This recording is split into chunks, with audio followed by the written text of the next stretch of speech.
Hello and welcome to another episode of the Wisdom of Friends podcast. Thank you for tuning in. If this is your first time listening, then thanks for coming. This is a podcast where you get to learn more about your friends and community, their wisdom, their trials and tribulations, timeless insights, and their secrets. Now, let's get into the show. Please welcome your host, Cal Arras. Hello friends, this is Cal Arras and welcome to another episode of the Wisdom of Friends show, and thank you for tuning in. This talk show is a social experiment which relies on the feedback and support of our listeners like you. Each of these interviews, they're typically friendly conversations, consists of me trying to interview fascinating, inspiring, and eclectic people in our community who are living extraordinary lives. And I capture and share their wisdom and celebrate their life. We dig deeper into their life's journey, their goals, their struggles, and their aspirations. We discover how they came to identify their purpose in life, their values, and the philosophy on success and contribution. As the Zen practitioners would say, having a beginner's mind helps us see possibilities. And my goal with these interviews is to extract that wisdom from these conversations and share it with you so that you can apply it to your own life. Hello, folks. Welcome to Season 2 of Wisdom of Friends. I'm really excited and delighted to be introducing you to a very dear friend of mine. His name is Jack von Eberstein. And Jack and I, we did a leadership workshop almost 3 years ago in Seattle, and that's how we met. And in this episode, we talk about growing up in the Woodstock Generation, his influences that he had, the lessons that he learned from life through his travels, and losing a multi-million-dollar business, going through a divorce, and the kind of lessons and wisdom that he was able to extract out of life, and how he has applied it to what he does today, which is being Google's #1 photographer in this state of Washington and Seattle. And he has a fascinating background. Just to give you a little summary of his background, he grew up in Michigan. He started shooting photography professionally at the age of 16. And he's lived on a commune in New Mexico. He lived as a ski bum in Colorado. He's hitchhiked through Europe, worked on several private yachts on the East Coast. He's skied in Argentina, fly fishing in Alaska, Kiribati, Russia, Montana. And he has 3 grown-up boys. He's heavily into photography since age 10, as I said earlier. And he's also studied at Fine Arts School of Art and Design in Alberta, Canada, and the Nova Scotia College of Art and Design. He's, as far as his businesses are concerned, he's had an ice cream parlor in Maine at the age of 23. He also had businesses with in the field of semi-precious gems and antique Chinese jade and jewelry. He's been a publisher and currently loves his profession of being a photographer. So this is a fascinating conversation. I hope you enjoy it. So pull up a chair and listen in. So without further ado, let's welcome the one and only Jack von Eberstein. So good morning, Jack. Welcome to the Wisdom of Friends show, Season 2. And let me start off by saying my first impressions of you. It was almost 3 years ago when we did a leadership workshop back in Seattle. And, we each had to work on a project that was not about us, but about the community. And when I heard about the project that you were working on, about your education and for the greater good of society and the competitiveness with which technology is changing, and also your views on leadership and transformation, I knew you're a fascinating individual. And when I was looking to invite guests for Season 2 of this show, I thought of you, and I appreciate that you took some time to be on the show. So welcome to the Wisdom of Friends show, Jack. Oh, thanks, Cal. I'm pleased to be here. Great.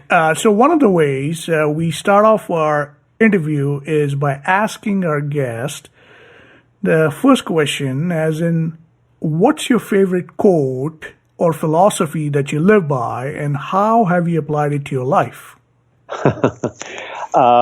That's really easy for me. John Lennon was one of my heroes, I guess. And he said, this is a very famous quote, but life is what happens while you're busy making other plans. And I think that's so true. You know, we're trying to say, well, I'm going to do this and I'm going to do that, but we never really get out of the starting gate. And it's just a matter of starting. I had an ice cream parlor when I was 23 years old, and I put it together in like 2 weeks. And I started out with a completely different idea. But I realized in that, you know, all you have to do is start. Don't sit around and procrastinate with your ideas. Just start somewhere, and it'll organically take shape. So I've found that I've lived by that most of my life, really. And that is so great. I mean, that's one of the things that I also strongly believe in, is that, you know, trying to be perfect is really a high ideal to have, but in reality, you know, perfection is kind of an insecurity in a way too. And it's good to use the Pareto's Principle, that 80-20 rule, if you will, that when you see that it's 80%, you're ready to go, just start the project, and you can make the course correction as you go along and as you get new data. So no, that's really great. So what I'm curious about, and I was reading through your bio, I know that you are Google's one of the top photographers here in Seattle and the state of Washington, and I want to talk to you about that in a little bit here. But what I'm curious about is your journey up until now, because you've had an amazing adventurous journey all the way from being born in Michigan and over into Canada and Argentina and Europe, and hitchhiking through Europe, and it's such a fascinating. So why don't you give us a overview of how did that journey began for you, and did you always know that you were going to be a professional photographer? Well, I started doing photography when I was about 10. My dad gave me a camera that he picked up in the war, and I started shooting. I just fell in love with it, and I shot photographs of everything. And then I started shooting professionally when I was 16, actually. And I don't know, I'm a product of the 60s. I'm sort of the Woodstock generation. And I read a book that had a huge impact on me in the 60s, and that was Jack Kerouac's On the Road. Growing up in Michigan, you know a very limited landscape. You know the environment that you're in right there, and it was very comfortable and all this kind of thing. But I was really restless, and I just thought, you know what? I want to know different people. I want to know different people of different cultures and different races and religious and just different thoughts. And I want to go out, and I'm not going to, hold back. I want to go out and I want to experience life. And so that's what I started to do. And yeah, you're right. I mean, I've done a lot of really, really interesting things. And in my view, it's all about the journey. The bottom line is it's all about the journey, and it's a life well lived and rich experiences in your life. So that's kind of what I continue to do, but I've never really settled for a desk job or anything like that. It's like, well, let's see what happens. Let's just follow our heart and, see what happens next kind of thing. No, that's the way of the artist, and I can see, your fascination for adventure and travel and fly fishing and skiing in Argentina and Alaska, and it just is amazing. So what I'm curious about, Jack, is what did your parents do, and how did that shape your life? Well, both my entire family, actually. My grandfather owned a car company. My dad started, he was a founder of a company. My uncle owned, they were all entrepreneurs, basically. And what I saw in that was freedom to do your own thing, follow your own thing. I've obviously worked for other people, but the problem that I had was I didn't respect any of them. And maybe it was because I was full of myself at a young age and all this sort of thing. But I ultimately found that I didn't respect the people that I was working with. That I just didn't. It was their dream that I was helping them fulfill, and that just didn't. It just never sat right with me. So I guess that the entrepreneurial mindset ingrained itself in me, gosh, at a really young age, and I've continued to pursue that. I see. So both your parents and your grandparents definitely had the business mindset, so that had a tremendous influence on you, seems like, and you also ended up going on that entrepreneur journey, if you will. So when you look back at your life, Jack, up until now, what would you say were some of the turning points that made those strategic inflection points, if you will, that, we have those moments in our life that alters the course of our destiny, so to speak. So what would you say were a couple of those for you in your life? Well, I suppose the first, as I mentioned, is the book that I read, that Jack Kerouac's On the Road. That was huge for me, and then getting out into life itself. Like anybody else, you have a series of missteps or opportunities or whatever. Perhaps it's heartbreak. For me, one of them, divorce was huge for me. My family means a lot to me. In my first marriage, I lost all of my material wealth at one point. I mean, that was several $1 million, and I simply lost it all. And that was really it was very insightful for me, because I ultimately realized, I was set. I had a beautiful home, and I had everything, and I was living off my dividends and all this. I ultimately became very bored in that, and I made a series of just really bad choices that kind of led me down the path that I ultimately went to, and ended up living in a yurt. But and that was totally cool also. I really enjoyed that.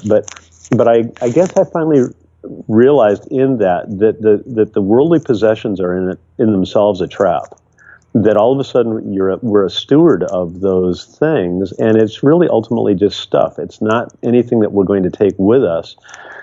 And so while it was a really hard transformation for me initially, I got to the point where I just started letting go of stuff. Kind of a lifetime of accumulating all this really very cool stuff that I enjoyed, but it's ultimately an anchor. And I met Teresa, who and she's the love of my life, and I thought, this is just so much more to me. This is more meaningful than any of this stuff could ever be, and it was very liberating to simply let go and clean house. There's a flexibility in that is just wonderful. You just feel very unencumbered, and you can get up and just go. And I like that a lot. No, that's so great that you share that. And so what I'm hearing you say is that there was a point in your time where things were really, what a man would dream of, like having the material wealth and, having a successful marriage. And then at some point, you lost, or if you had a setback where you lost the wealth and you went through a divorce, and that must have been really hard. Now, my question to you is, and of course, you took away some lessons from it, that materialistic wealth is indeed a trap, as we know. But for the benefit of the audience, Jack, here, that, someone in our audience could be going through something similar in their lives. They could be at a point where, they had a successful business, or they had a successful marriage, if you will, and they probably, have lost it. So how did you deal with that, those events when that happened? Did you seek out any mentors? Did you seek out books? So where did you find your refuge, if you will? And how did you really come to terms with it? What was that process like for you? Well, I had a dream. And before I tell you about the dream, I'll tell you about when I was going through my divorce. I was just full of self-pity, and And I crawled into a bottle actually for the better part of a month, and I was sitting in the corner crying, and I just felt terrible because it was my son and my wife, but it just meant so much to me, and I was really despondent, and after doing that for a while, I had a dream one night, and basically in the dream I was floating down a river, and it happened to be the Niagara River at Niagara Falls. And I was like Alice in Wonderland, Alice in the Pool of Tears, where she's kind of drowning. And she's going down and she's going, help, help, help, and she's essentially freaking out. But I realized, wait a second, I can float. If I just chill out, if I just relax here, I'll be okay. And so I spread out my arms, and it was like a cross. And I was going down the river as a cross. So the bigger part of the cross is facing down the river. And I immediately went over the biggest waterfall that you could ever imagine in your life. And I'm just going down, down, down, down, and down through the mist. And I thought, oh my God, I know that at the bottom of this, there's going to be a whirlpool, because there is in a waterfall. And I went down into the water. I held my breath. I went down into the water, and I started going around in this spinning cycle of the whirlpool, and I'm running out of breath. And I thought, oh my God, I need to get out of here. And so I just kind of gently moved myself to the outside of the current. I'm running out of breath, and I thought, I've got to get out. I've got to get out. And I finally popped up, and I start floating down this river. And at first it's serene, but ultimately it becomes this rapid, and I'm bouncing off rocks, and I've got trees pulling out and snagging me and turning me around, and I'm like a pinball. And I ultimately came out into this very quiet pool with a beautiful, mature, small oak tree on the island. And I washed up to it feet first, and I woke up. And I thought, oh my God, that's it. Life happens. It happens, it's the Buddhist, in the flow idea. And I thought that is so prophetic to me. Life happens, and you go through some gnarly stuff, but ultimately you're going to be okay. Don't get hung up in the branches. Don't get hung up in the rocks, and just go with that flow of life, and you're going to be okay. And so immediately after that, I went through a divorce. My father was hospitalized. I lost a business. All these things happened, and I was very, very upbeat. And people would say to me, what? How in the world can you do that? How can you be like that? And I said, what is my option? I said, life happens. And sometimes it happens in spades, and sometimes it's not comfortable. But you know what? It's about the journey, and it's about how we maneuver that journey and let it flow, and not get caught up, because these lessons, these experiences happen to us for a reason, and it's something that we need to learn. And if we can be strong enough and brave enough and open enough to look at them and receive that lesson and get away from our pride and our ego for a minute, we're going to evolve and learn and be much more empowered as a result of that. That is beautifully shared. And what I'm gathering from this sharing is that the dream was indeed a metaphor for life, for you, that life happens and there are obstacles and there are going to be things that will show up. But going with the flow is where the secret lies. And so that's such a beautifully stated. And I think our audiences can draw some lessons out of it, that life is not always going to be sunshine and rainbows, and there will be ups and downs, and the ebb and flow as we call it. And the key is to being, as the Buddhists say, it's like having that state of mind where, you have an even state of mind, if you will. And that's so great. So I'm going to take a walk down the memory lane here, Jack.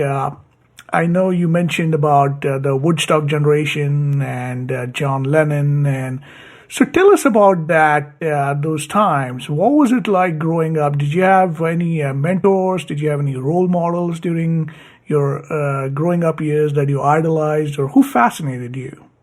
Oh, gosh, it was just such a wonderful time to be to really kind of come of age. And, we were all so idealistic, and it was all, and it still remains. I mean, you'll never get away from it. Love is the bottom line. Love is the bottom line to everything. And I don't mean that in a physical sense. I mean just love for mankind. The Buddhists call it loving kindness. And that is a principle that I continue to try and live with. But it was very, everybody was loved. Everybody was traveling the world. We all got along. There was nothing scary going on. It was this huge generational, this huge bubble coming through the population that we were also glad to be a part of that experiment. The music, it was reflected in the music and festivals and art and so much that went on. So, without really going deeply into it, I don't really know what else I can say other than the fact that I'm really glad to have been a part of that. And so now I watch my youngest son is 18 and he's just on his way off to college. And he and his friends, and we get along really well. And they all say, gosh, you lived through such a fascinating time. I wish you were there. And I said, yeah, there's no question about it. It was a very fascinating time. But what I've found also is that they've got so much to contribute that if I'm really open and listen to what they're doing right now, it continues to be an exciting time, and it's sort of what they make of it if they're really open to seeing that opportunity. Yes, I totally agree with you, because there's always an opportunity and you just got to look for it. So now, a little curious about the Woodstock times and the generation. Did you have an opportunity to see any of your favorite bands? Were you part of it? Yeah. Did you go to the Beatles concert at all? Or I never saw the Beatles, but I mean I saw Cream, I saw Eric Clapton, and I didn't see Hendrix, but I've seen everybody. Yeah, I mean all of that. That's so great. The other question I have for you is, I know that looking at your bio, you've traveled to British Columbia, Argentina, Alaska, Russia, Montana. Yeah, that's so great. And so you're well traveled. You're globally, you really, been exposed to different cultures and different styles of living, if you will. And so what's your favorite place to travel? And from your travels, what have you learned? And what particularly from your travels did you value so much? Well, I mean, it's all about the experience. It's all about something new. I don't really want to do something twice. My wife is Spanish, right? So we go to Spain, or we try to go to Spain at least once a year. And last year we were in Italy. It's the world is such a rich experience, and I want to really see as much of it as I can safely. Mm-hmm. But I loved Russia. I was up in the Arctic Circle, fishing for Atlantic salmon, and I've been down to Kiribati, which is in the Central Pacific, several times for bonefish. And I try and combine it with an adventure. I don't want to go and just be a traveler. To me, that's kind of boring. I want to have something, whether it's photographic, seriously being photographic with it, or skiing or fishing, which are my passions, something to engage me. I don't want to just go and be a casual observer. And so having lived through this ebb and flow of life, the next question for you, Jack, is what is your definition of success now, and how would you define greatness? Oh, boy. You're going to edit this, so you just give me a second. Because I wrote something down that I thought, that was a really good question. I think, a great person is somebody that's, they're magnanimous. They're not full of themselves, and they really want to help others, and they can be humble about who they are. Their pride their pride and their ego really doesn't get in the way. They can admit their mistakes. They can admit when they're wrong. They can learn from others. They can take the bigger road, the higher road, and not get hung up in the minutia that so many people get trapped in. They are they're nurturing for the people around them. They're inclusive. They want to see the better good. It's not necessarily about them. And success is, to me, it's absolutely not monetary. It's about a life well lived. It's like, you get to the end of the road, and I don't personally want to have any regrets in my life. I watched my father, and he suddenly didn't know what to do with his life. And he had all these regrets, all these things that he wished that he had done. Well, I never want to get to that point, because it's sort of like an analogy that I would use is it's like a girl. When we're younger, we see a beautiful girl or somebody that really fascinates us, and all of a sudden we get really nervous about just walking up to her and saying, "Hey, how you doing?" Introducing ourselves, and all of a sudden the opportunity is gone. We never see her again, and we think, "Why was I such an idiot? Why didn't I just walk up and say hi?" And so I kind of want to treat my life that way. Also, I want to go out, and it's like, I walk up to people all the time, and I introduce myself, or I compliment them, or I engage them in a conversation, because ultimately, to me, our teachers are all around us, and nobody should be dismissed, because we all have value. We all have something to contribute, and by observing and asking questions, we open up the world around us. And some of the most fascinating teachers that we have are some of the most humble people that you would ever meet. Some of them are homeless. Some of them are bums. Some of them are great people, but not always. They come in, greatness comes in all shapes and colors and sizes. It comes from nature. It comes from animals. It comes from the lessons that we learn in this human experience. That is really well shared, and I like it. I like the fact that you mentioned that success is about a life well lived and having no regrets, and it is so true that opportunities are all around us, and it's so fleeting. I mean, in the sense that if you don't engage and take your chance at the opportunity, there is no guarantee that that opportunity might come by again in your life. So it's very important to be open to receiving and exploring and really taking that risk. And greatness, I love the definition of greatness that you gave. It's about really being humble and not getting caught up in the day-to-day minutia, if you will, getting upset over silly things or letting the ego get in the way, and but being humble, and that's so beautifully shared. So great, excellent. I have something I'd like to share with you that we were talking about binge watching, and Teresa and I are binge watching. One of our favorite shows right now is called Madam Secretary, and it's on Netflix, and it's just great with Tia Leone, and the acting is so well done. But she said something the other day, and I had to rewind it and write it, turn on the lights and write this down, because it was like perfect. And she said, a good idea is meaningless without the courage to act. Wow. And I thought that is so true. Yeah, it is. And it is about execution. And, the idea is a dime a dozen, but if you don't execute on it, there is no success or no results. Yeah, it's like you with this show, I mean, it's a great idea, but how many people are going, maybe many other people have had the idea, but you're the guy that is doing something with it. No, I appreciate the feedback. Thank you so much. So moving on to our next segment, Jack, it's the questions that we get from our audiences. And the first question that I have for you is, what stops people, in your opinion, from achieving their fullest potential? I think that people are afraid.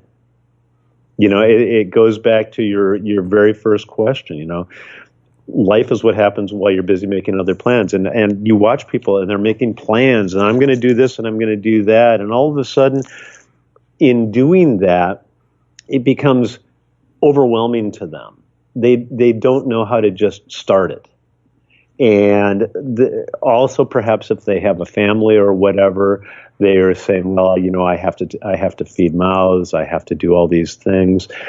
But in doing that, they're robbing themselves of their dream, of their passion. Because when we're small children, we do have dreams that we want to pursue. But it's sort of like, are you familiar with the theory of the uncarved block? Taoism? Yeah, vaguely, but fill me in. Well, basically, the theory of the uncarved block says that when we're born, we know everything. We have all of the information within the universe within us. We are a pure uncarved block. But as we go out into our lives, that block starts to get chipped away and shaped and molded and things like that by our experiences. And so perhaps one of those experiences, somebody in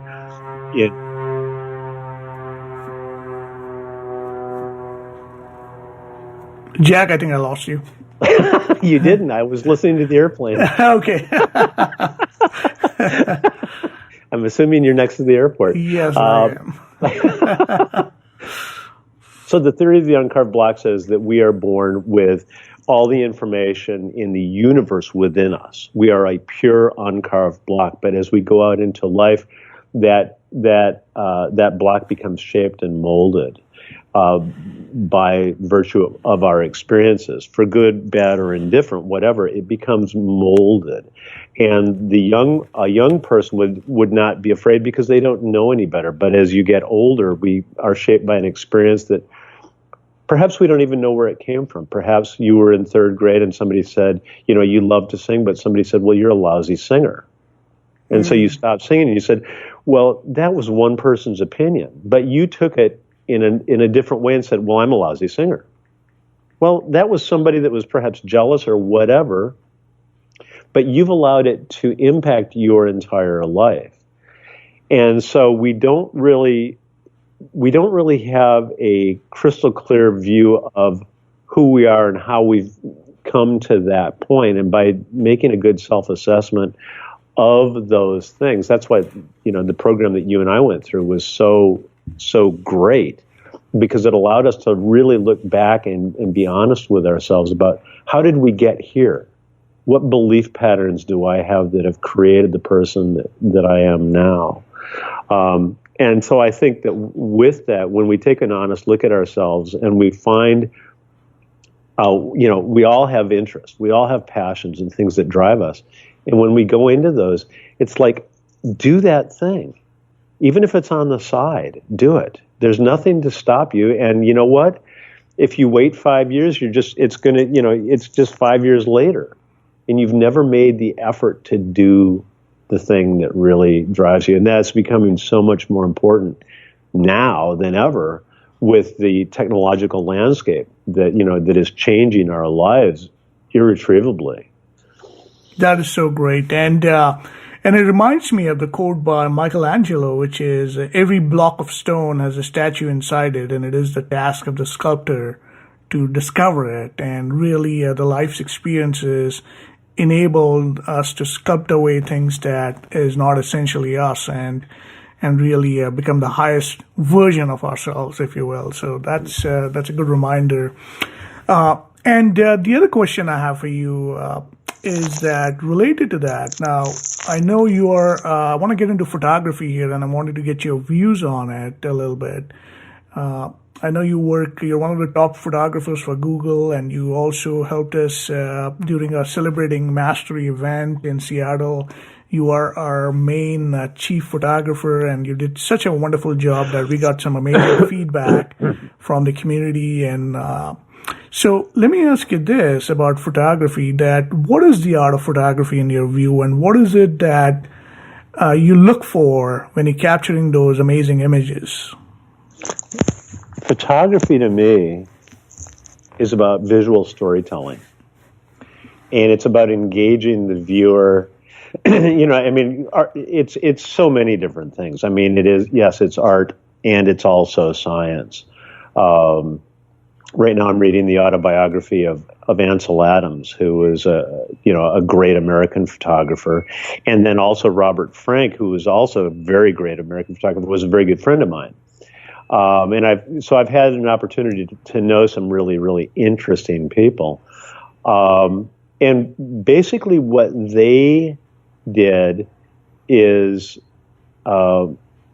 it's, Marcel Duchamp also did the same thing. It's about the found object. It's about seeing what everybody else sees, but seeing it in a different way, or seeing a story within that. So, of course, light plays a huge part in that. Your composition plays a huge part in that. But what is the subject, and what compels you as a viewer to look at something and really engage you at some kind of a deeper, more profound level? It has given you an information that you couldn't have gotten in any other way. And so that is, that's kind of like the holy grail that anybody that sees photography as a story is looking for. They're wanting to engage you, the viewer, at a much deeper, more cerebral level than, because everybody with an iPhone these days is a photographer suddenly. But the pictures, by and large, are they're arty, they're manipulated or whatever. But ultimately, at the end of the day, do they really engage you?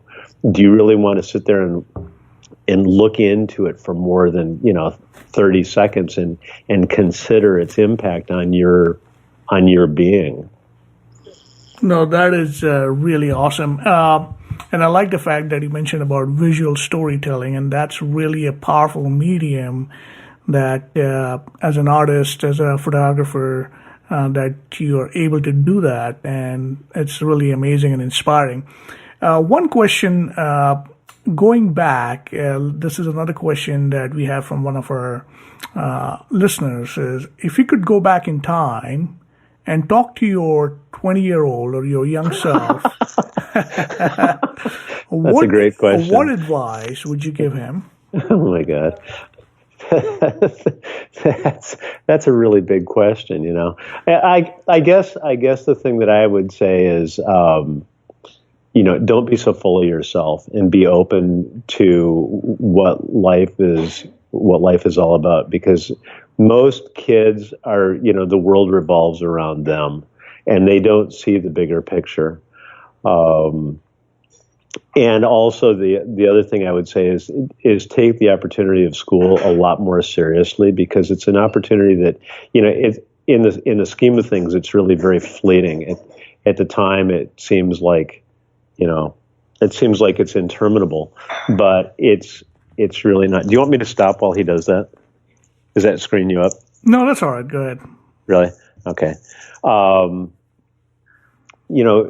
the time, it seems like this is going on forever, but when you look back at your life, 10 years or 6 years or whatever is nothing, because it just passes so fast. But most kids would never see that.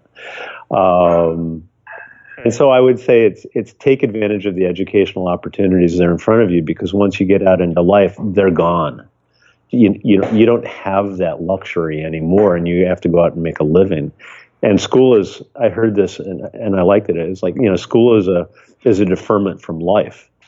And it's really true. And that you understand why so many people become professional students or teachers, because it's like they don't have to go out into the real world and now, do something with what they've learned.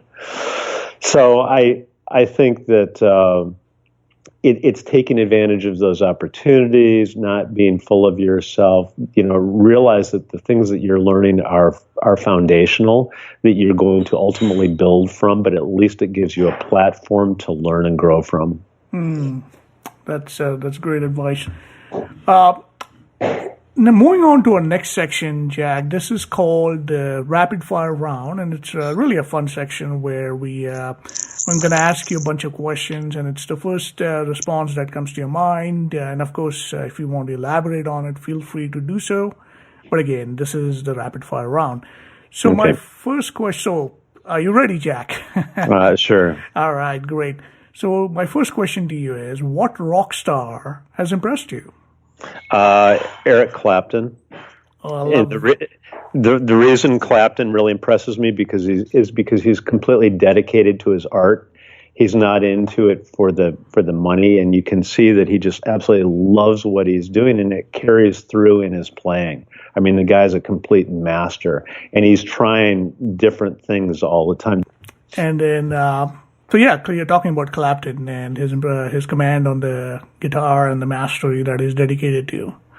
Yep. Yeah, and I just think him. I look at the Stones. I mean, they just released a new album called Blue and Lonesome. I mean, the guys are in their 70s, and they're just totally having a ball, and they're total masters of what they're doing.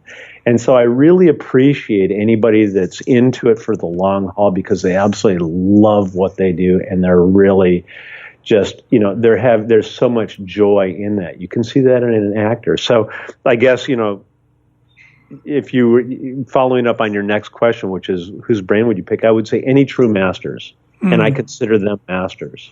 That's great. And I'd seen a clip, but I'm a big fan of Clapton and also a big fan of Santana, and I had a chance to watch this two perform. There was an online video, but it was such a treat to watch Santana and Eric Clapton play together, and I was like, wow. This is what mastery looks like, and that's so great that you mentioned that. The question is, if you could be successful in another profession, Jack, what would you choose? Music. And if for the reasons I just stated, because it's just there's clearly when you're at a certain level within that. There's just so much joy in that. I mean, there's some potentially really negative aspects of it also that are a trap of success. But there's just so much joy and liberation in music, and I think it's beautiful. Yeah. And so one question I do have for you in this rapid fire round section is, there is a quote by Ansel Adams, and he says, "Taking an image, freezing a moment." reveals how rich reality truly is. And for photography is a way of feeling, of touching, of loving.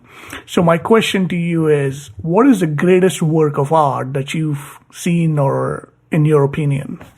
Oh my God, that is a really hard question. I looked at that and I thought, oh God, I have no idea how to answer that.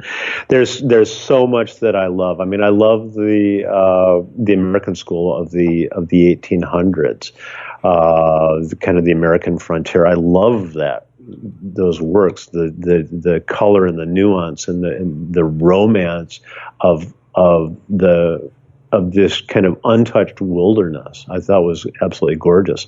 I love the French post-impressionists a lot. I like the Washington, D.C. color school of the 50s and the 60s. So there's just so much. I love great photographers. I love Cartier-Bresson. I love Ansel Adams' work. I love Robert Frank's work. Anything that really completely, again, it completely captivates you, and it tells you this visual story in a very impactful way. So there's not just any one piece that I could identify at all. I just love really good art. Fair enough. So the next question is, if you could have witnessed one event in history, what would that be? And I actually feel that I was perhaps because I believe in reincarnation. I have a feeling that I was in some way involved in this, but that would be the transcendental movement of the 1850s. Basically in New England, Ralph Waldo Emerson and Henry David Thoreau and all these guys, and it just seemed like such a pastoral and beautiful time, and just kind of that spiritual awareness. Spirituality is extremely important to me. So that's great. And the final rapid fire round question is, if you could have any message of your choice on a billboard, what would that be? Love is the answer, or love is the bottom line. I love that. That's great. Awesome. Great, excellent. So this is our final section. This is the wrap-up section here, Jack. And my first question to you is, what is your current personal passion project that you're working on, and what are you looking forward to in the next 6 months to a year? Well, I'm doing it. And I'm doing it, and I've been doing it for 5 years. I'm absolutely passionate about what I do. I absolutely love it. And the thing that's so curious to me about it is that it's, something that I started doing when I was 10, that I loved then. And in life, you get away from that. Because, life happens, and you have kids, and you have bills, and you have the mortgage, and you have all these things. But at the end of the day, it's like, and I know that my mom, when I was going off to college, I did study photography, but I wanted to become a photographer at that point. And I allowed her, unfortunately, to really influence me. And she said, photographers don't make any money. Well, perhaps most of them don't, but I allowed that to stop me from. I wanted to go and be a fashion photographer in New York, and I allowed that to have an influence on me, which I really regret, because I think that there are some real opportunities there to rub shoulders with other people, and really, if you're working with a working professional in that area, that's the best way to learn that craft. And so I'm 66 now, and I I retired for a while, and then I started working again. I told you why, but then this thing came along, and it's just curious to me that you go through your life and you get back to the thing that you are really passionate about. So I absolutely love what I do right now, and each project that I do, I approach it from the standpoint of because my name's on it, I want to make sure that I do the absolute best job that I possibly can. And I'm not thinking about it from my own personal standpoint. I'm trying to think about how it serves the person that I'm doing the work for. So it's very rewarding for me from that standpoint. Excellent. And is there anything else that you would like to share that I may not have asked? No. Do you have any other questions? One other question that I have for you is, actually I have two, but one question that I do have for you is, what are 3 things you're grateful for in life? Wow, I'm really grateful for my family. I'm really grateful to be here at all, to be in this life, to have this life. And I feel very blessed to have the experience with its ups and downs and everything. I feel extremely blessed. I feel I absolutely adore my wife. I'm very grateful to have her in my life, and my family. That includes my dog, who I recently had to put down. But it's all just been absolutely wonderful for me. It's so great. So I want to acknowledge you, Jack, for a few things. One being that you are indeed a role model for the younger generation as to how to live life without regrets.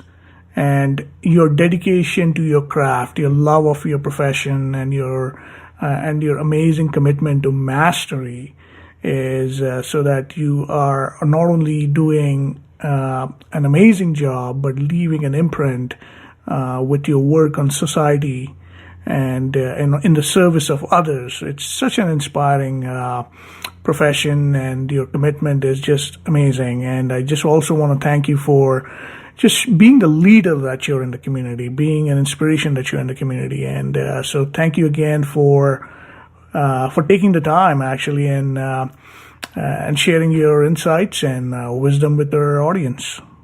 Well, thank you, Cal. I appreciate it. I had a lot of fun. And, one thing that I would leave you with is you were asking me earlier about the Woodstock generation. And one of the things that I realized then, and I've tried to really live by my entire life, is that, if we want to see change in the world, it has to start with our own actions and how we interact with those around us, just in life in general, how we act. And so it's about being very conscious of our own actions. And it's very, one example that I would give you is that, if somebody has told an off-colored joke as an example, and they just think it's all great. A lot of people would just kind of go along with it. They wouldn't say anything.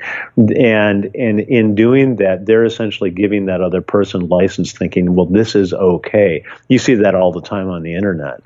And I absolutely refuse to go there. I really hate sexist jokes. I really hate racist jokes. I hate anything that smacks of that, of that kind of attitude.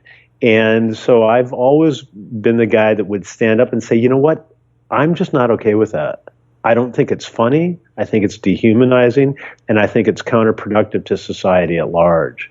And so I think that it's really incumbent upon us to kind of stand up for our beliefs, and and not be so, so quick to go along with the crowd, but say, look, that's just not cool. It's not okay.